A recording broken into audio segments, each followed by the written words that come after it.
can't find that home you're looking for in your price range, you should start looking for overpriced listings and write lowball offers on that house coming up next.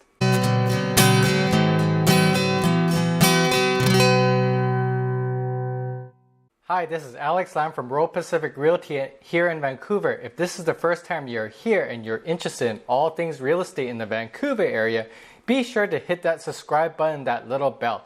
I post videos every Tuesday and market reports every Friday. This way you won't miss anything important.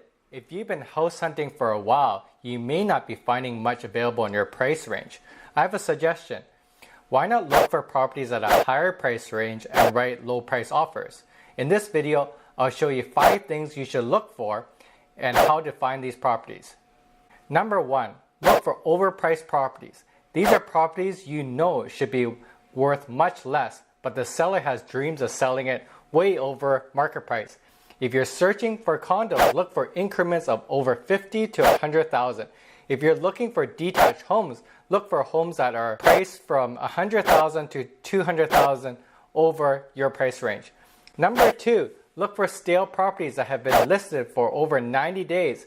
When properties are listed this long, the seller starts to doubt themselves. At this time, they may be more vulnerable and look at low ball offers. It's the best time to keep tabs on these type of homes because you want to write an offer on them before they do a price adjustment. In most cases, you may get the home for much less than the seller's price reduction. Number 3, look at the realtor's comments in the description. A realtor usually has a sense of what the market is doing, but if the realtor is unconfident on the pricing of the home, they may reveal this in the realtor or public comments. Be on the lookout for comments such as, "They will look at all offers," or "motivated seller." Number 4, look for vacant homes. These are homes that you can tell nobody lives in.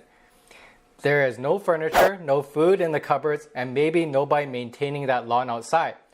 The sellers most likely already purchased another property, or this is just an investment property. They may look at your low offers, as these sellers may need the cash from the sale to fund other investments. Number 5, look for tenant-occupied homes. Sometimes selling tenant-occupied homes can be a nightmare. The tenants usually restrict the amount of viewings, and this also hurts the realtor's marketing efforts. Look for these type of properties for writing offers, as sellers may begin to feel desperate with the low viewing activity. Question of the day: what other strategies do you know work? Please leave it in the comments below. I'll try my best to personally answer all these comments myself. As always, please like, share, and subscribe. I make educational videos every Tuesday and market update videos every Friday. This is Alex from Vancouver, and thank you so much for watching this video. Why not look for properties at a higher price range and write low price offers?